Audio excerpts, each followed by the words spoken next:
Welcome back to Deep Thoughts, ladies and gentlemen. Today we're going to talk about, as you can see, a subject that maybe some of you have absolutely no interest in, but let me try to entice you here. There's a lot of people out there that are saying the ignorant fucking phrase, gravity doesn't exist, man. Yeah, all right. I want to make a big distinction here because we're going to go through it. We're going to go through a lot of different stuff related to gravity, and I'm not sure it's going to last an hour. We'll see what we can do. But a person sitting in a chair will say that they don't believe gravity exists and gravity doesn't exist and that kind of shit. And you're like, are you fucking kidding me? What do you think is holding your ass to that chair? When you get on a weight scale, what are you measuring? I'm going to tell you what gravity is today. You will know what gravity is today, and it is not my idea.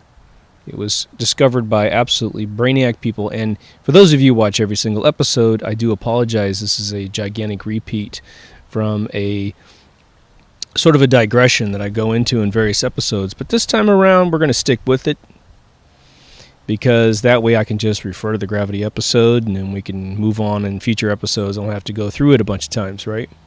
What people are trying to say is that they don't think that we understand what gravity is, and that what they've been told about what gravity is, they disagree with. That is what they're really trying to say when they say, well, gravity doesn't exist. If you say gravity doesn't exist and you have nothing, you don't have the previous two kind of insinuations in your mind, then you have no knowledge of science, probably, of anything at all, even scientific method of where the fuck you are. And that's fine. You can be blissfully ignorant about stuff, but if you reach the point where your lips need to move and you have to say the statement, gravity doesn't exist, then you're probably at the point where you should have someone explain it to you so you can understand what it is and move on with life, you know? At the most fundamental level, gravity is a force, right? Something is exerting force on mass, which we're going to get into all the nuances of what that is, because we can't just say the basic stuff. This will all be simple to understand, trust me. But the one reason why gravity has remained obfuscated, meaning hidden, its true beauty, is that if you could harness force as a human being, you could create perpetual motor engines. It's bad enough that in America, we stopped doing hydroelectric power plants in the early 70s because the power companies said, Jesus Christ, this stuff is free. No one's going to pay money for something that is generally free. Once they subsidize the creation of a dam with turbines in it, and there's all kinds of cool shit now that doesn't even stop the water. It just takes advantage of rapids and shakes it. We can put these little units on the coast of every single beachfront property so far out that no surfer's going to bump into it, so far out that you don't have to worry about it. It's low enough in the ground, it's deep enough that no ship hole will bump into it. But the second that man can harness force, because man has a complete understanding of gravity, because it's going to go out of the basic gravity that you and I experience, and it's going to excel into models by which we could orchestrate the gravity. There are big reasons why this has been obfuscated, but this episode right here is going to tell you exactly how it works, and I'm going to be stealing from Eric Dollard, who steals from all the masters of the world. Right? Faraday to Tesla, as I always say. When you go to physics in high school today, they say that gravity is a mysterious force by which mass pulls on mass. Wrong. Mass does not pull on mass and never has. So all of you who've patted yourself on the back, you got a little bruise for how fucking smart you are on your back shoulder blade, which is none of my listeners. They're wrong, and you're wrong. Don't believe it. It has nothing to do with anything. The reason why they've been able to create this shitty theory and hang on to it is that no one thinks beyond the basics, and all of the literature that Eric Dollard has I mean, we owe fucking Eric Dollard, in my opinion, so much. He deserves a fucking bronze statue somewhere in the world, because he had the fortune of growing up extremely brilliant, and then he had the intelligence to do tests and stuff that, you know, proving the fact that he can make light. He can make an electronic circuit on longitudinal circuit travel 11 times the speed of light in 1988 in a basement. You know, he went and resurrected all of the books of all the geniuses that really discovered electricity to tell us exactly what gravity was. And all we did was we allowed this fucking guy Einstein to come into the equation, get built up, just like we do all things, into a way beyond his intelligence sort of Peter Sellers being there fucking guy, and then he could say anything. He could just be a fucking idiot and say something. He wasn't an idiot, but he could say anything and it became law. And I don't know if he's a shill. I don't know if he's a fake Shakespeare, where he really isn't a brilliant guy like Peter Sellers and being there. And they inserted the narrative that got rid of all of these clues on how we can create free energy systems, perpetual motors, all this good stuff, right? I know I'm bitching a little bit here, but let me just get out of my system. There is a fundamental particle in the universe. It does not require a fabric to exist. It brings its own payload into the infinite void that is. The infinite is that is our container. And it is called an ethereal particle. It has no electrical charge. Electrical charge is a higher level concept that is imposed upon behaviors of energy, right? And apparently, as tests have revealed, ether appears to be densely everywhere. It is not infinitely packed, right? It's not packed like, you know, some salt cube. It flows. It flows like wind in the universe. It has been tracked several times by several people. The two most notable people that tracked it were about 50 years apart in age. One was Faraday, and the other one was Tesla, and both of them tracked it at 50 times the speed of light. But the behavior of ether is a chaotic, evenly distributed, when undisturbed, wind. Particles are flying in all directions. They probably bounce off of each other at some point. But at some point, ethereal winds create currents. For those of you who have gone down to a river and you look down at a current and your relative says, you know, you're a little child and your relative says, if you ever get into a river, be very careful about those little vortexes in the water. You know, it looks just like your drain, your tub drain at the end of the drain of all the water in your tub, right? Spiraling. And they say those currents are really strong and they can drag you down and drown you. Now, if I take you down there today and I show you a current in the water and I point at it, I say, what's that? And you go, that's a current. And I look at you and I go, it's actually just water. It's just water. It's behaving in a particular manner by which you classify as a current. But if you put your hand into it, you're not going to pull out cotton candy. You're going to get wet. But because of its particular behavior, its vortex shape, it's gained force. Isn't that interesting? Well, if you pick a little bit of water up, you know, you put your hand in the calm water about 10 feet back from the current, and you put it in your hand, it's just water. It's benign. It does nothing but make you wet. Moisturizes you. But you walk up 10 feet and put your arm in a big current and it starts yanking you down. You get in it, you'll drown, potentially, right? That's pretty interesting. But what causes a current to exist, right? If water is just flowing down a beautiful trough, there's no currents. Water bumps into something and starts spinning. It starts creating a trajectory. Just like when you play pool and you put the cue stick a little bit to the left, boom, you hit it, starts creating English on that ball, starts spinning. Usually there's a rock.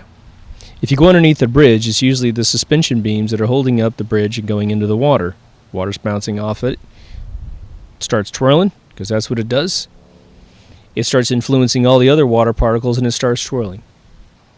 A current is a macro thing. It is a gigantic collection of God knows how many ethereal particles that are behaving in a certain way that you can recognize atomic mass, quote unquote, as water.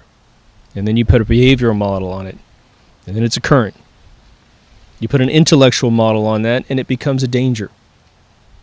See how that manifests up from nothing?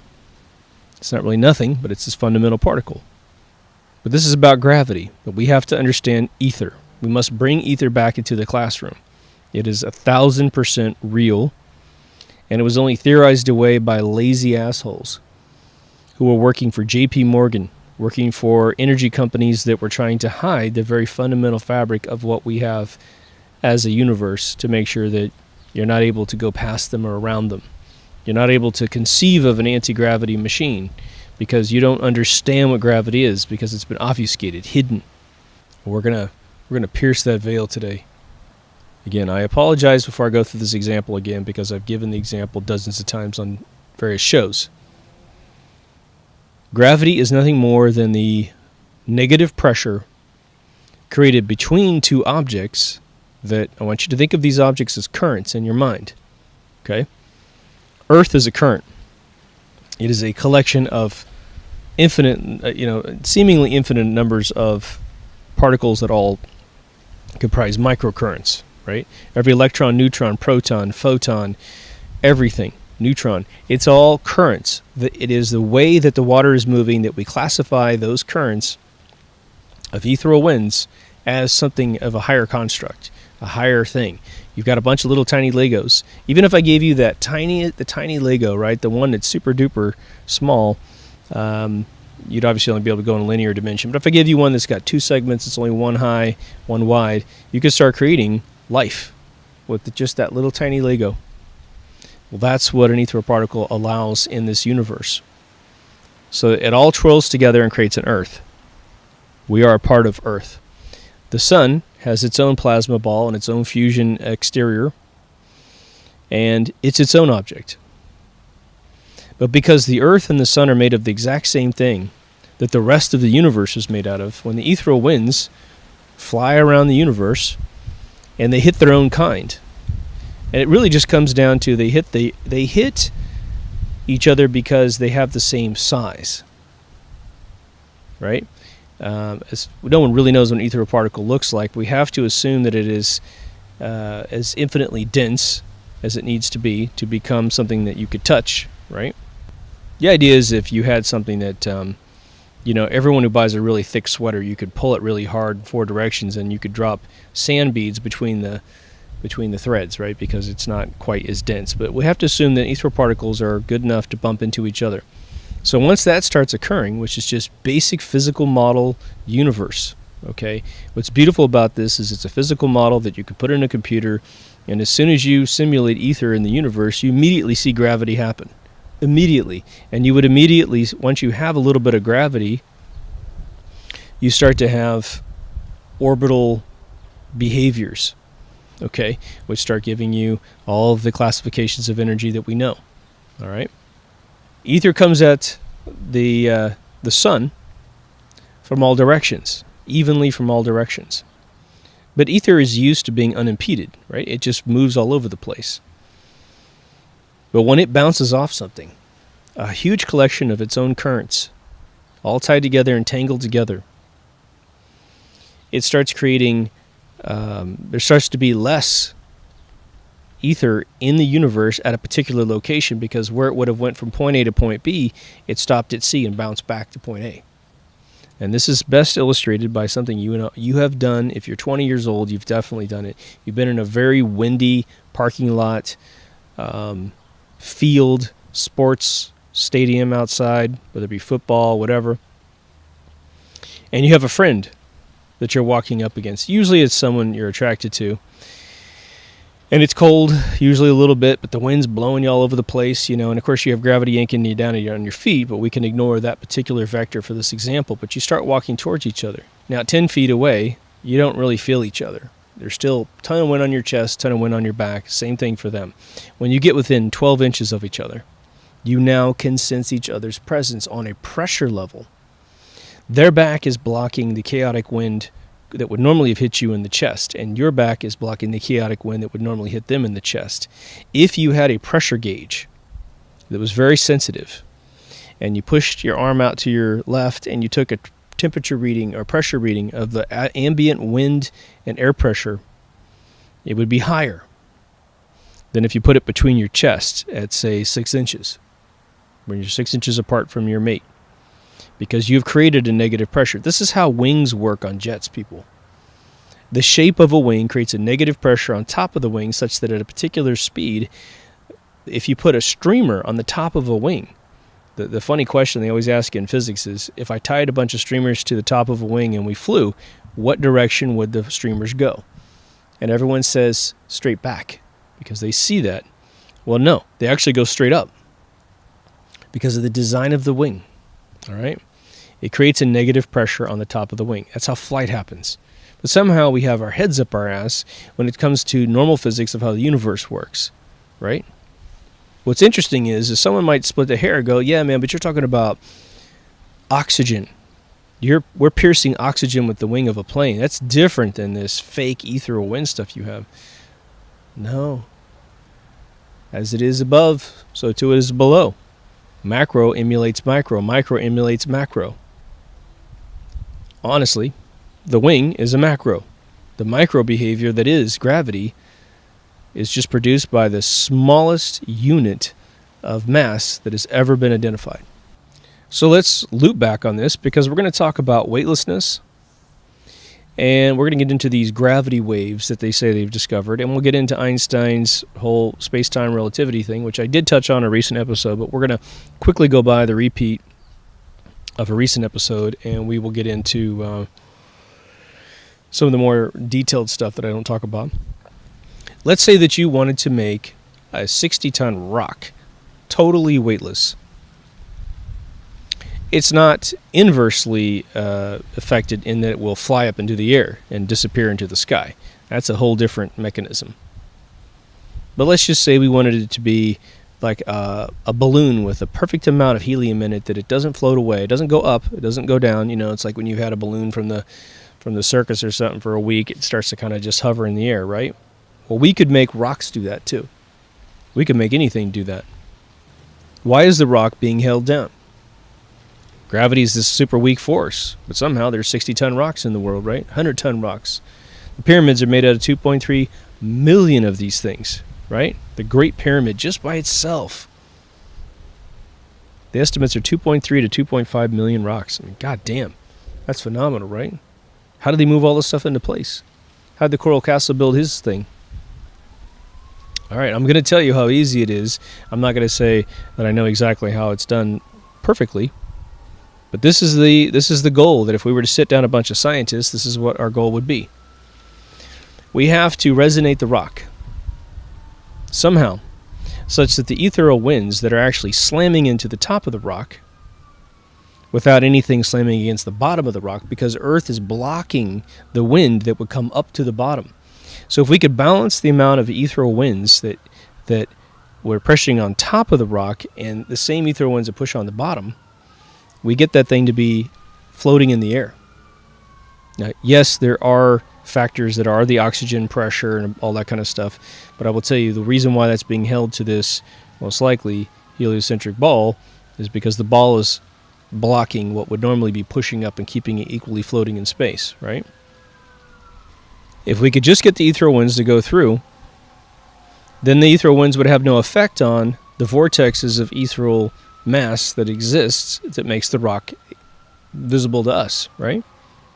It has been a heavy suspicion of mine that the way that the Coral Castle guy was able to move his rocks around, and I think this is perhaps, and he said that he figured out how they moved the rocks back in the pyramid days, is if you take a rock and you resonate it, you vibrate it with electricity at a particular frequency, you are going to be able to allow the rock to breathe, and it will become permeable to ethereal winds, meaning the ethereal winds will go through it more than it bounces off. And then it loses its weight. it loses enough of its weight. That's all you need, is enough of its weight that you could push it around with some strong guys. The Coral Castle guy was 110 pounds, people. And yet he built this frickin' castle out of coral rock. From 30 to 60 tons of rock. It took cranes to put on the back of flatbed trucks. The truck would be driven up to his facility. He'd make the guys go around the corner while he pulled the rocks off by himself. They would leave. He had them in place the next morning, and he used pulleys to kind of just do some final adjustments. But the rock always had this mysterious brown box attached to it, which had wires that went into this little warehouse where he had this crank wheel, which creates electricity with magnets. It was all based on some very specific frequencies, and there's been some great documentaries that map a lot of his symbology in his castle to Masonic lodges and some of the Mason ideas that maybe this was a something that someone figured out through serendipitous, maybe using meridians out of the earth and figuring out the electricity did come out of the bowels of the earth and created this bleeding of ethereal winds out of the surface of the earth, and when they pushed a rock over this crevice, it became weightless. And as the meridians shift underneath the earth, because the plasma core shifts and the tectonic plates do kind of break apart and let the stuff out, and then it's gone, they were able to say, well, remember when the power was coming out of the earth and made the rocks weightless? Well, we can simulate power, we can channel power, we just got to figure out what frequency makes particular materials weightless. Now, I do think that the catch with the pyramids and the Coral Castle is that limestone and granite rock were susceptible to this technique, and coral rock was obviously, it's extremely porous rock. It probably has the same principle. It is susceptible to electrical stimulation with sacred geometry frequencies. You know, when you put sand on top of a black rectangle and you vibrate it with sound, it starts making beautiful shapes. Okay, you can do that invisibly on a rock, potentially, right? All they're doing is making sure that the ethereal winds that are trying to bounce off of the currents that do make up the rock no longer have compatibility, because he's taken the currents that are the energy cycles of electrons, neutrons, and protons inside this thing, and he's shaking it in such a way that the ethereal winds pass through it, and it becomes weightless. Faraday was quoted as saying, after, I believe, 40 years of research, that he was not able to figure out what ethereal particles are. But he said, I don't need to know how and why a steak dinner tastes good. I can just eat it and enjoy it. So he goes, I would have preferred to have figured out what ethereal winds are, what ethereal particles are, but I don't really need to figure it out. I can just obey and build physical models and machinery based on my knowledge of it.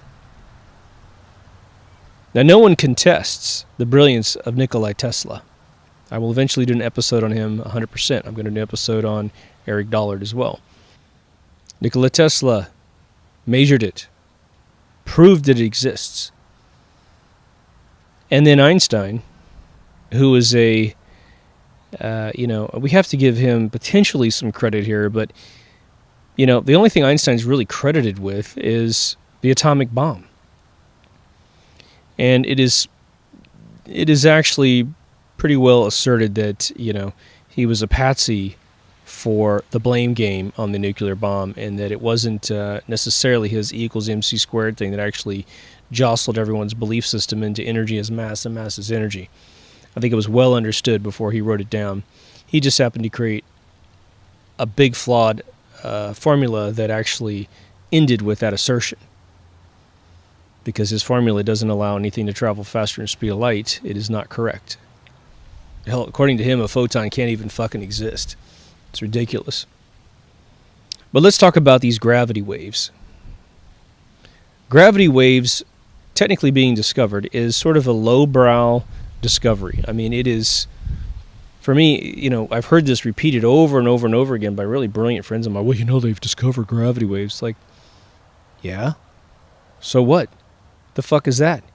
It's a quantified stream of gravity waves, of a force that is the weakest force in the universe that holds it all together. I mean, we see gravity all the time. I got gravity waves in my pants, for fuck's sake, right? Big deal. But then what they try to do is say, because person A said gravity waves are going to exist, you will discover them at some point, anything else person A theorized is true. Imagine someone's racist and they came up with some scientific theories, two things that are completely fucking unrelated to each other.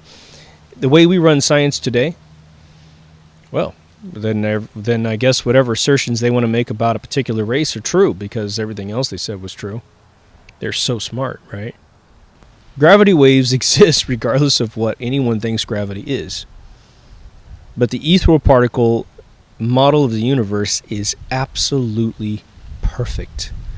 It is that truth with a capital T. It is flawlessly possible to simulate this in a computer if you had enough memory to hold a bunch of particles. It is 100,000%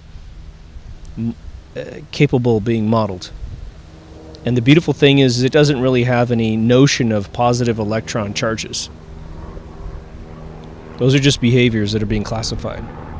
Now, the only mystery we have, which is sort of a chicken and egg mystery with the universe in general, is to say if you had this container of some sort where you have ethereal particles swimming around in a chaotic wind, and again, the one question we have to ask is, if it was an infinite container, why wouldn't all the ethereal particles diffuse infinitely and just start swimming away from each other, eventually?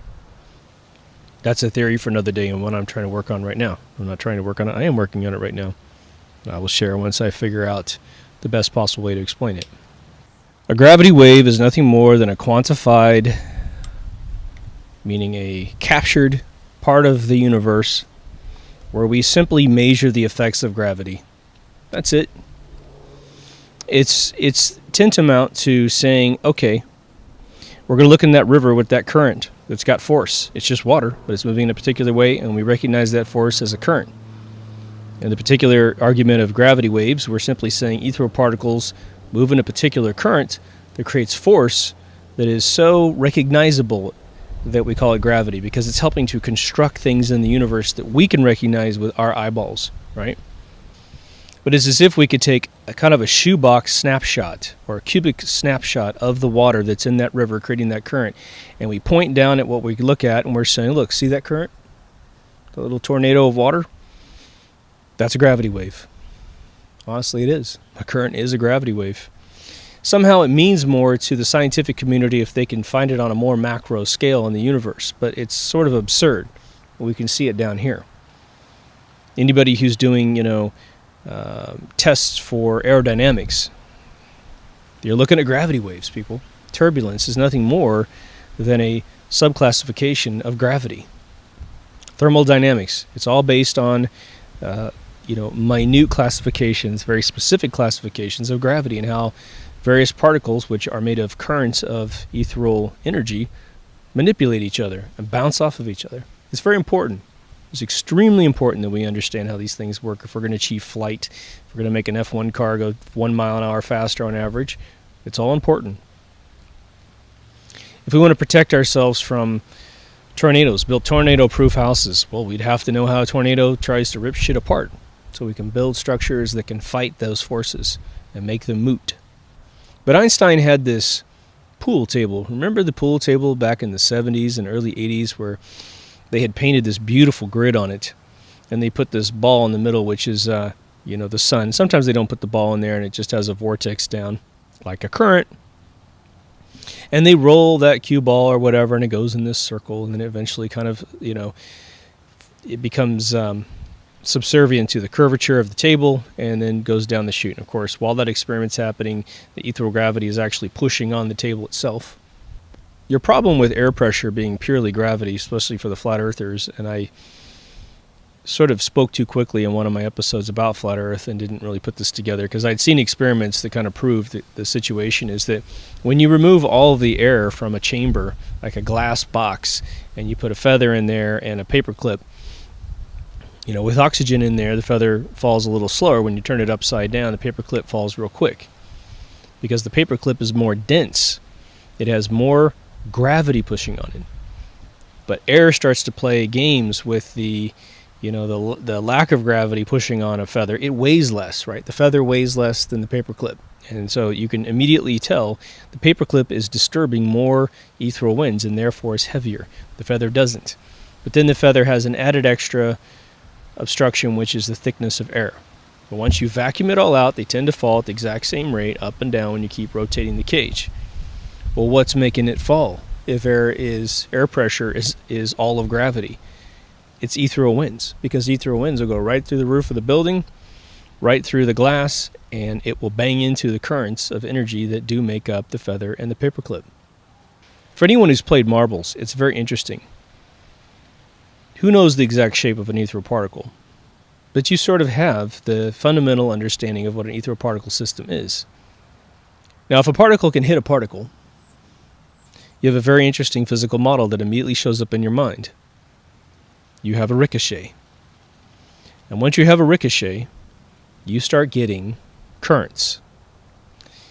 Nobody really knows how dense ethereal particles are. Probably Faraday and Tesla did. I do not have that information at this point in my life. It's pretty dense, but it's obviously not some sort of sludge. Right? We don't walk around in the world kind of feeling like we're walking through water. But when you're in water, all of a sudden you feel that sludge. You know, if we were to build a baby pool out of honey that's 3 feet deep, and you try to walk through it, it'd be even harder, right? The more that the substrate that you're moving through is dense and also can reflect and deflect and ricochet ethereal winds, the more it becomes an inhibiting force for you as well, for anything that tries to move through it. We see it all the time. Remember, light refracts through water. That means water is dense enough that even a photon, which is probably a verbal reaction of ethereal winds, of ethereal fabric, it bends.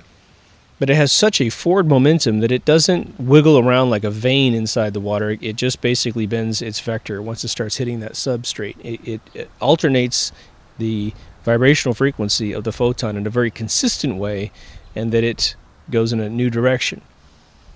But if we were to be able to build a pool of water out of various salts, right, where you have salts going to float on the top, they put it inside pools that are used for physical therapy so people float more. It might bend one way through the really salty water, and then as soon as it hits more pure water down below, it might bend again. Because each one of them is going to have a different effect on the overall frequency of the verb that is a photon. So let's move on to some more interesting stuff about gravity. If you can understand for a second that gravity is nothing more than ethereal winds being obstructed, then all of a sudden you can start doing experiments. Now, the way that I've been told by Eric Dollard that ethereal winds are discovered is that you take a big long wire. It needs to be like 6 feet to 12 feet long, like an antenna off your car. And moving that through the oxygen in your room, you're able to feel the electrical disturbances in the wire and pick up ethereal winds. Again, Tesla had so proven that ether exists, okay, he created the Tesla Tower from 1917 to 1927 and drew power out of the fucking thin air, which is all full of ether, right?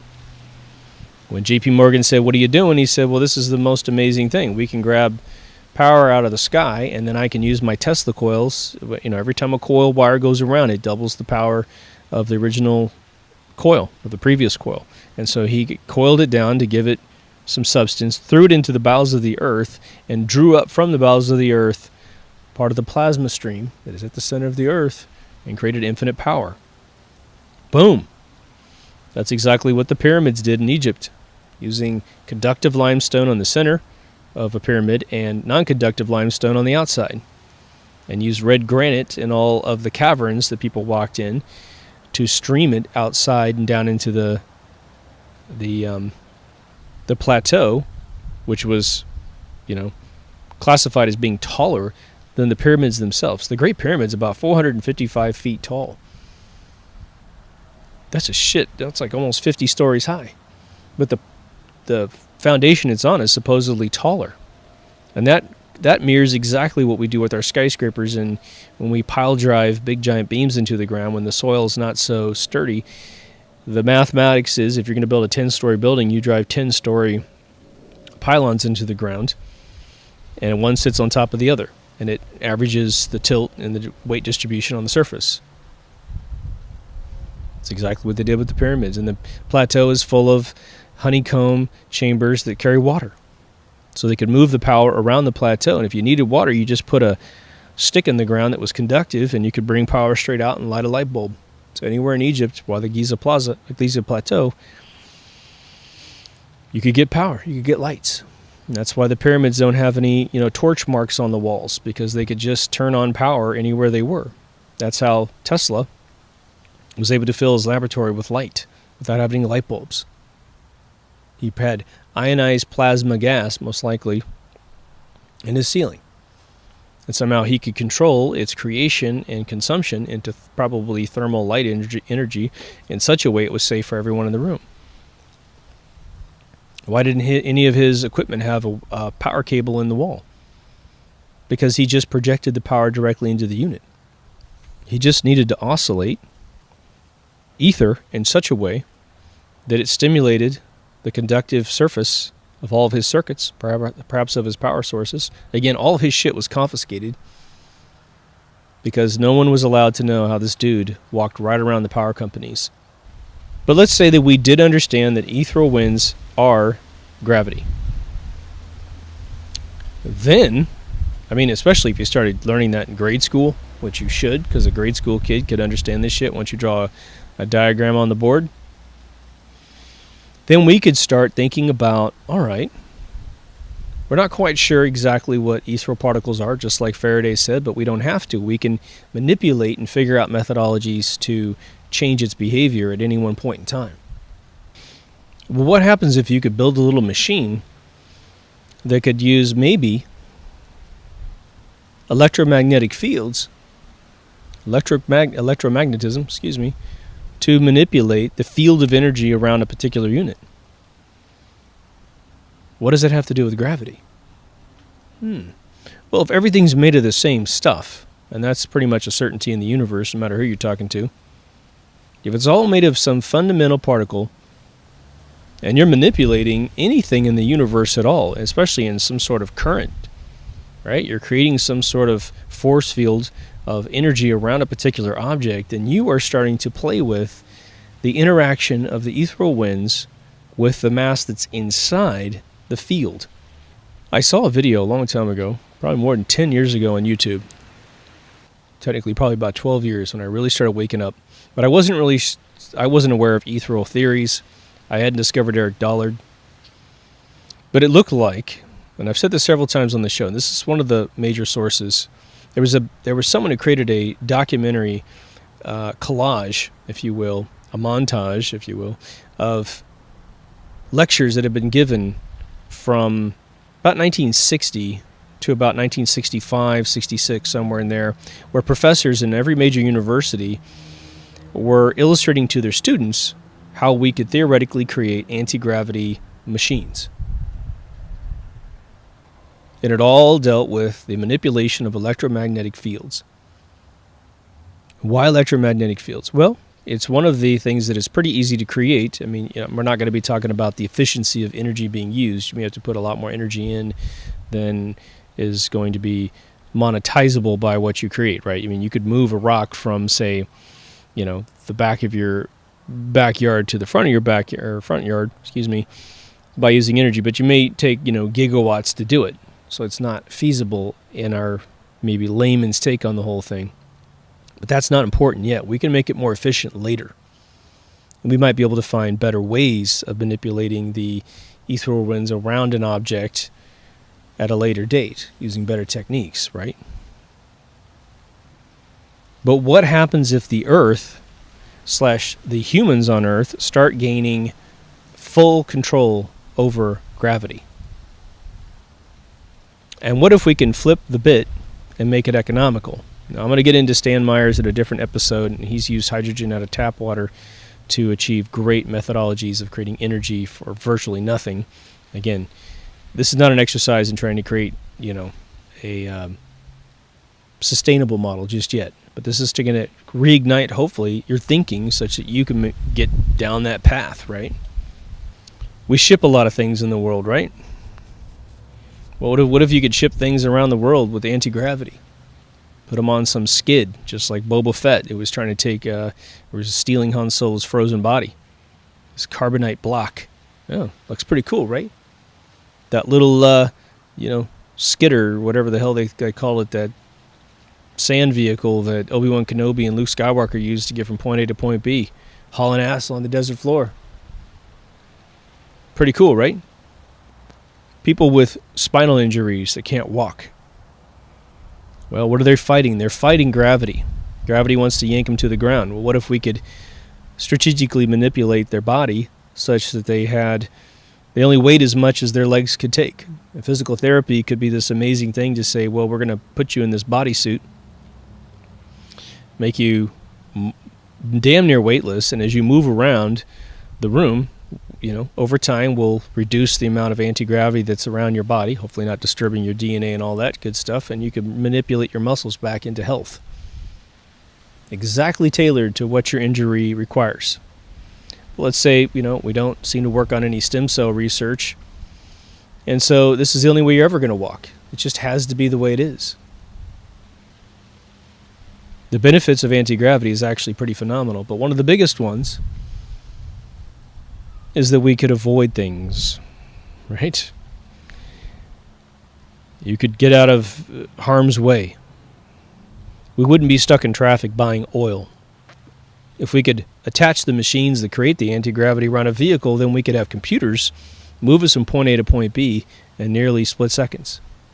But we aren't there anymore, are we? We don't talk about this anymore, do we? Because one scientist said a long time ago that ether doesn't exist. It didn't really offer jack shit for proof. His ego made him do it at the most fundamental level. But I would contest that it's perhaps those who watch Tesla damn near destroy the energy market, which is a multi-trillion-dollar market, right? Oil, electricity, right? What I have found difficult in explaining gravity to other people is that we have so many slots in our mind, right? When I was a kid, they made telephone numbers 7 digits long because they determined that the human mind has an innate ability to memorize 7 individual symbols at once, associated with a master symbol, meaning if your name's John and I am trying to remember your phone number, I don't have to remember the area code because we didn't travel as much back in the day. We didn't have pagers fucking up all the area codes, running out of phone numbers. We didn't have cell phones, giving every single individual human being its own telephone number. So it was easy. And because you lived in a small town or whatever town you lived in, your area code was always the same, and your prefix was usually the same. And all you really had to kind of memorize was the last 4 digits. When you try to get people to imagine in their mind this notion that everything is nothing more than orbital patterns, right? Vectors / vortexes / currents of the same exact stuff. Again, a current is made of water. Ether is the water. Current is any designation you want to give to whatever you're looking at, right? To break it down even further, this is just occurred to me. You've gone to probably a rushing river, and there's whitecaps. And someone will talk to each other, well, how's the river today? Oh, it's great, man. The whitecaps are great. They're not too big, not too small. And so you're also taking water that is hitting an object, frothing up some oxygen in it, creating a lot of bubbles that turns white, and we call that whitecaps. When we talk about the surf on the edge of the coast, we don't want a lot of whitecaps. We want just beautiful crashing waves. Then we have waves. What are waves? Well, there's little waves, there's little bumpy waves, there's gigantic pipes in Hawaii that are 50, 60, 100 feet tall. And we try to get on surfboards, fiberglass currents, and we ride the water currents. At all times, any way you can classify water, in any way, shape, or form, you are engaged in the exact intellectual, scientific process that we need to use for ether. Ether is the most fundamental water in the universe. It is not as dense as water. It is not as easy to hold in your hand as water. But it is, nonetheless, what everything is made out of. The other sort of stipulation with the way that we view mass is that we think of things in quantifiable packets like atoms. And If I said neutron, virtually every scientist in the world thinks of it as a ball of energy, a sphere. An electron is always portrayed as a sphere of negative energy. To my knowledge, the only esoteric demand we have in conceptual physics is a photon, because it was theorized by Newton to be a particle, and then it was later proven to be behaving more like a wave, which is why the shadows on the ground of my patio are furry at the edges. Whoop-de-doo. Whoop-de-doo. Could be a particle that moves in a wave. You barely ever hear that theory. But you get the sense that you've actually engaged in the exact intellectual process and the scientific demands that it will take to understand the entire universe. But everything out there is just a bunch of orbiting ethereal particles that serendipitously most likely came about due to their serendipitous collision with each other, creating all these various minute currents that eventually coalesce to create what we are today. Now, I'm not talking about I am leaving out the notion of who did it. I'm leaving out the notion of where it all came from. That is for you to philosophically decide for yourself, right? Whether or not there's a central consciousness on a different plane that's manipulating this stuff, or whether or not, it's full evolution, something from nothing idea. I'll throw you out a very existential concept that you can, if you're having a problem ingesting what I'm saying right now, not on a technical level, but on a spiritual level, think about it this way. And this is going to be counterintuitive based on the indoctrination that you have had to this date. But what if ether particles are nothing more than the actual particle that is consciousness? And so God, a centralized consciousness of the universe, merely thinking things into creation, the substrate of his consciousness is the ethereal particle. And so when he says, let there be light, he controls that shit. He creates the reaction that is a photon. Could be even subliminal to God. He just feels it and thinks it, and it happens. And all of the details of what his thought is autonomic to him. Just happens. I won't belabor that, but that just will give you a little bit of an idea of how existential this whole thing could be. My only frustration with this whole theory is I didn't understand it a long time ago when I wasted 10, 15 years of my life developing unified theories of my own, teaching my child that, gravity was mass pulling against mass and how much of a mystery that was. I completely bullshitted my kid on accident because I didn't have a better model of the whole thing. A more simple model. It's totally simple to understand. I have friends that claim that they have friends, like I would say what I would call my closest family friends. I'm not related to them, but they are famous in technical ways, not just for building computers really fast, but really technical manners. And they have been approached by friends who are fans of theirs and taken them to dinner, and they are supposedly in very deep projects in governmental research. And they have said on many claims, and this is what's interesting to me because listening to the conversation, to me, it almost sounds like someone's bullshitting my buddy.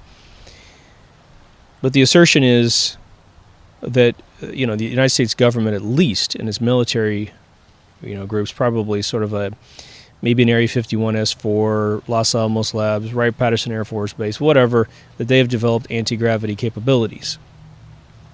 Consequently, I do not believe there's any claim of ripping it off from alien spacecraft.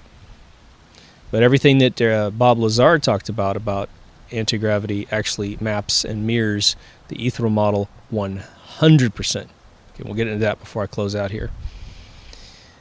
But he has said that it's funny because the Marvel sci-fi for Iron Man is actually an externalization of a project that was actually done, which is taking Mercury and electrifying it and putting it in sort of a spinning vessel. And because when it spins and it carries a charge in a very three-dimensional manner, because it is Mercury, it is able to create an anti-gravity situation. Now, supposedly they've moved way past that a long time ago, which is why that can be pushed into science fiction in a movie. But in the end, all they're talking about doing is creating an electromagnetic field that can be manipulated in such a way that things become weightless that are attached to it or encapsulated within it. It's very fascinating. Now, Bob Lazar, if you're not familiar with him, he is the gentleman that was very famous in the late 80s, early 90s for saying that he worked at S4 and worked on one of 9 recovered UFOs. Now, I've watched Bob Lazar, as I've said several times in various shows. I've watched him in many lectures talking for 45 minutes to an hour plus, and I with my knowledge, I've not been able to discern much that seemed that interesting. But the one thing that he repeats all the time is essentially how the internals of the particular craft that he worked on, which is a saucer-shaped craft that has no damage on it whatsoever. He said there's other ones that look like they've been hit by missiles, look like they've crashed into mountains or whatever. But he goes, the one he works on is as pristine as any of them they've ever recovered. He said that what they've been trying to do is reverse engineer, meaning figure out how the hell these engines work inside this disk. Now, even if the guy's bullshitting, he's very, very creative and seems to be really right in line with what an ethereal motor would be inside of a vehicle.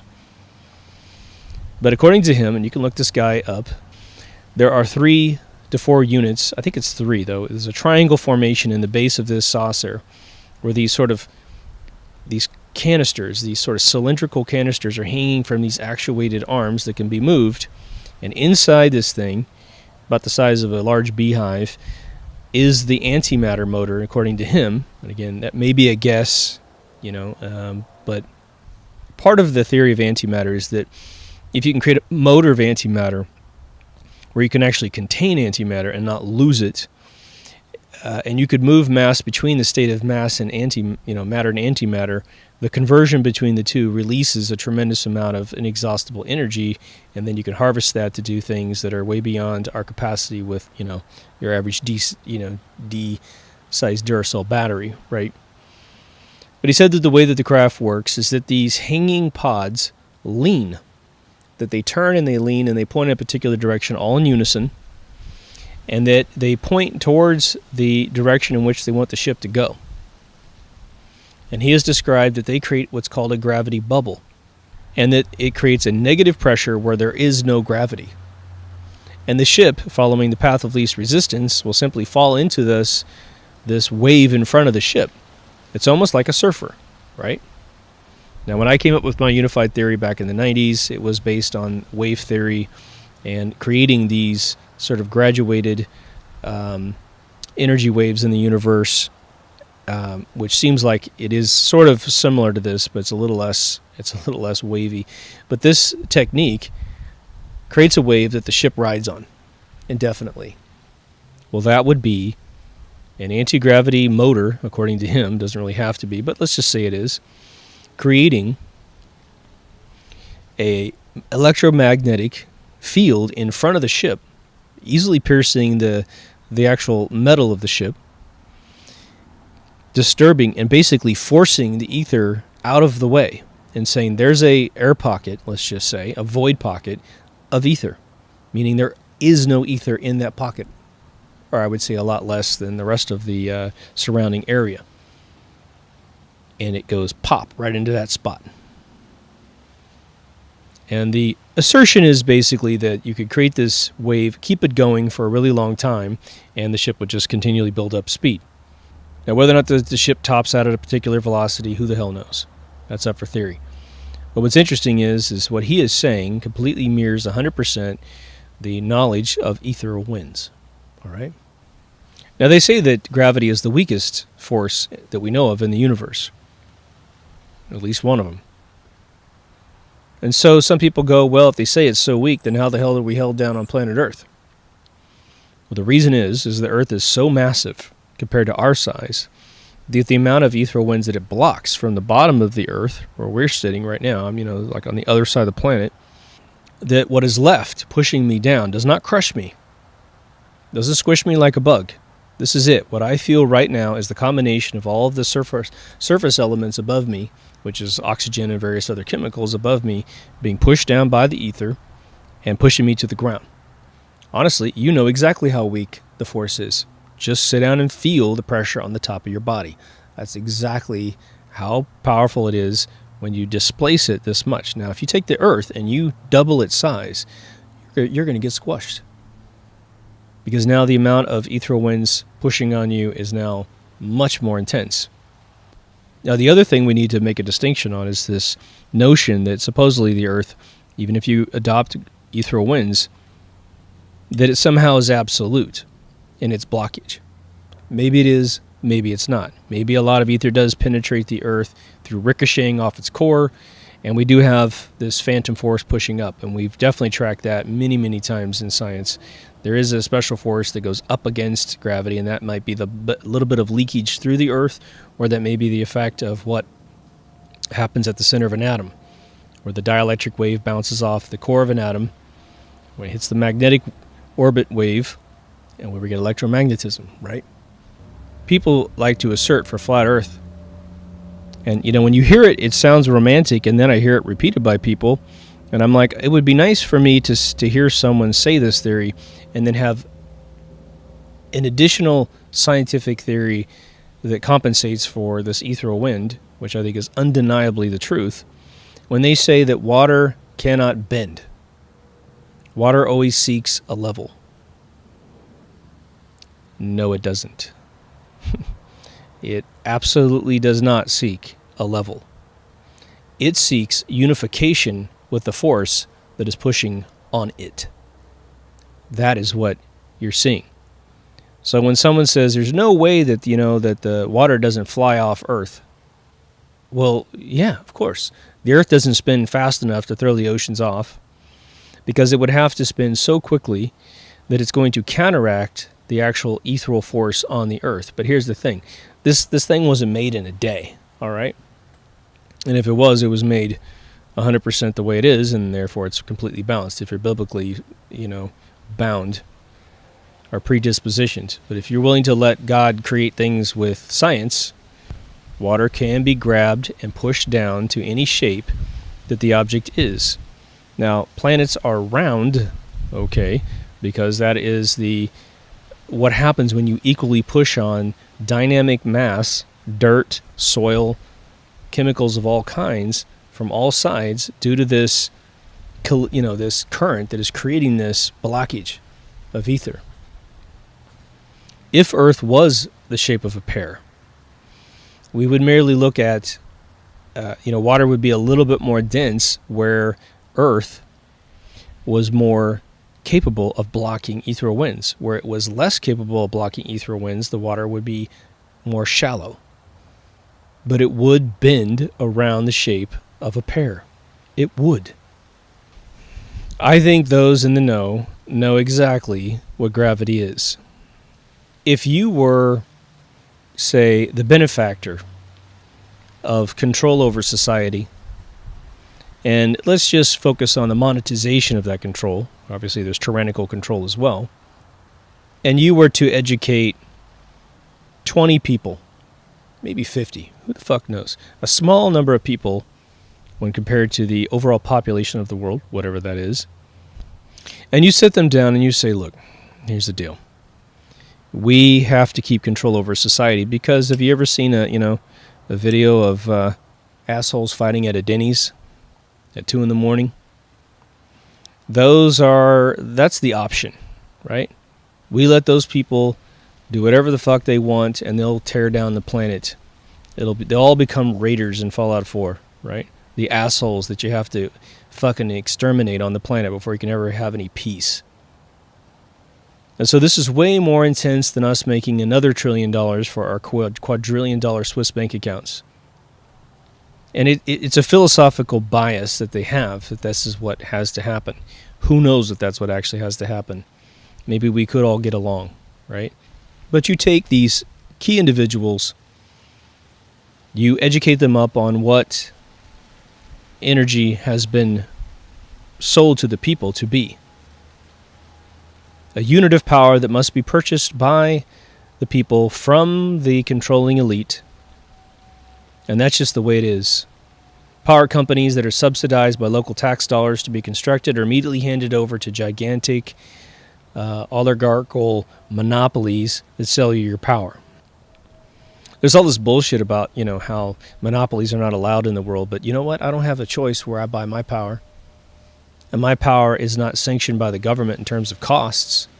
So I live within the tyrannical model of a monopoly that controls all the energy that powers this place, that powers this camera right now, right?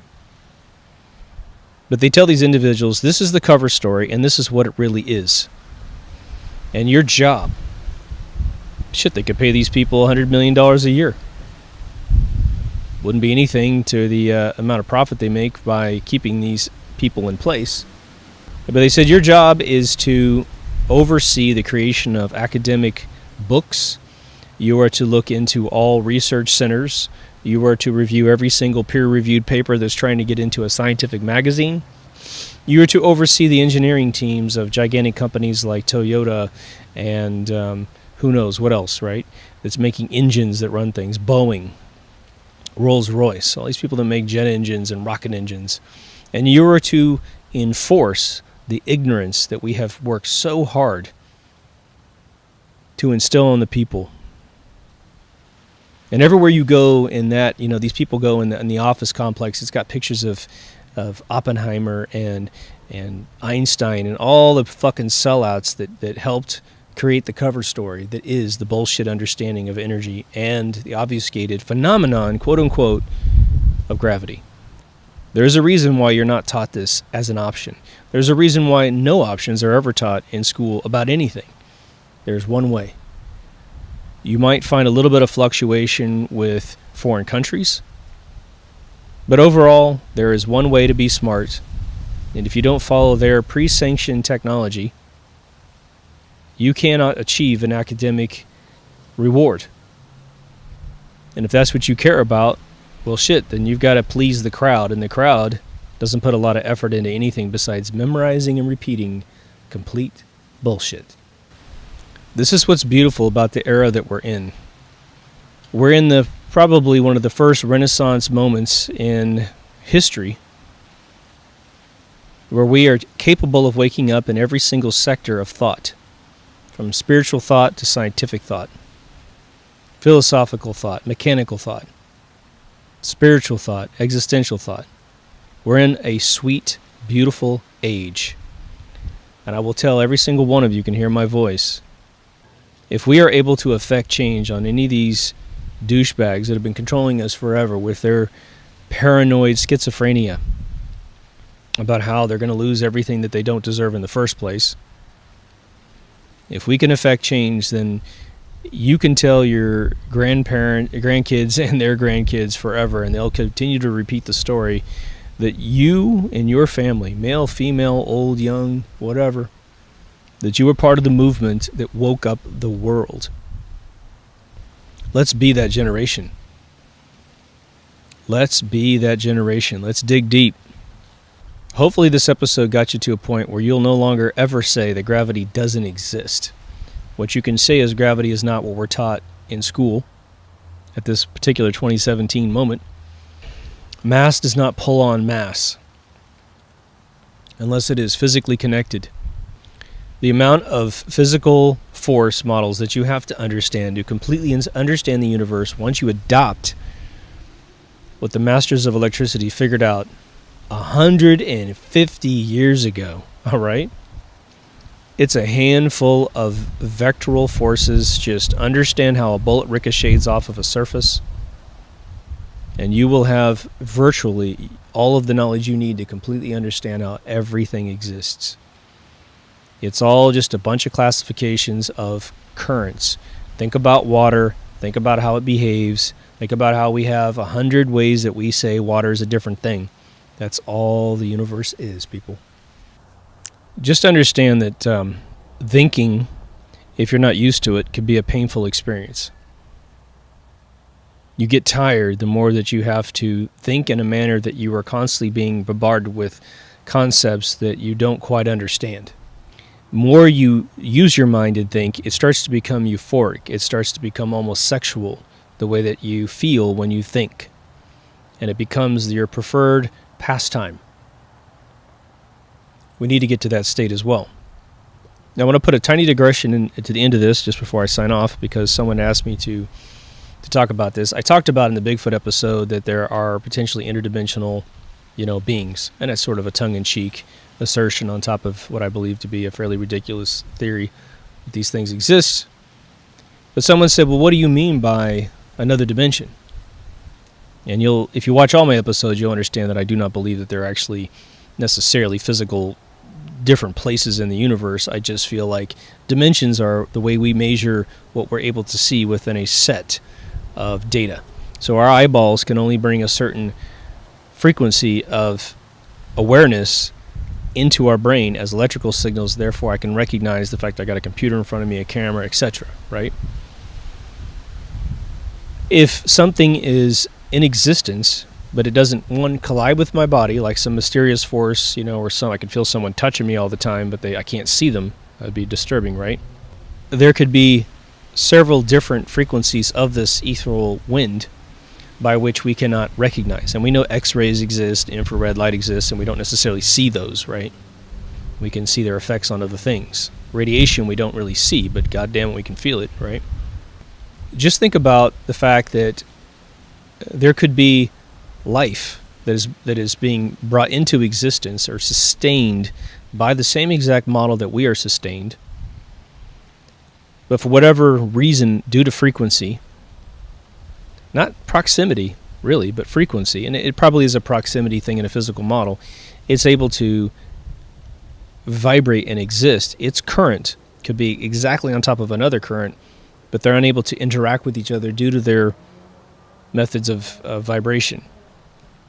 And so that's how you can have interdimensional life that is exactly where we are right now. And, it's kind of a foolish assertion that they're here exactly where we are. If there's other planets that, we could have 4 or 5 infinite, planes of existence where there's 2 solar systems right on top of each other, but you can't see them and they can't hit each other, and so that you don't notice they're there. So dimensions are just man's proprietary way to say we're going to classify everything that moves like this in this dimension, and everything that moves like that is in a different dimension. Every time I hear someone say, oh my gosh, here's scientists, they got the dimensions up to like 32. Really? How about infinite? How about, since we know that frequencies are infinitely divisible and infinitely macro, that there's infinite dimensions? We don't really need to worry about it, okay? I don't know why we would do research. We don't understand our current dimension that we can see with our own physical eyes. But perhaps someone has a good reason. Anyway, hopefully that helps. And hopefully you feel me in this episode. I'm tired of the argument. I'm tired of people just arbitrarily saying that gravity doesn't exist with absolutely no follow-up with saying, well, I know there's 2 theories of gravity. There's the popular book theory, which is mass pulls against mass, which is classified in Wikipedia as quote-unquote a phenomenon in the first sentence. And then there's this ethereal model that was, discovered by the smartest men that have ever lived in our last 200 years. And they said there was ethereal winds that created gravity. And I know both those theories, and I say it doesn't exist, and here's why. That's what I've never heard. So there's no smoking gun with flat earth by saying water always seeks a level. That's complete horse shit. That's complete horse shit. Don't be one of those people. If you want to contest that, then you need to come up with a third theory that takes into account everything I've said on this episode. DeepThoughtsRadio.com for all the feeds. I will say at this exact moment I am figuring out for some reason iTunes is not updating manually. So I'm trying to figure out exactly what that deal is. So I can update it physically, manually. But DeepThoughtsRadio.com has the YouTube feed if you want to see a video of this whole adventure, or it also links you off to the podcasts if you want to get it there. So again, if you're trying to listen to it on your mobile device, just access the website from your mobile device. Hit the little, looks like a speaker wave icon for RSS feed. You can use iTunes or Google Play. Those are the other 2 places. Just remember to search on Deep Thoughts Radio, and you'll find it. Anyway, thanks for joining me. I'll see you in the next episode. Take care of yourself and someone else. Over and out.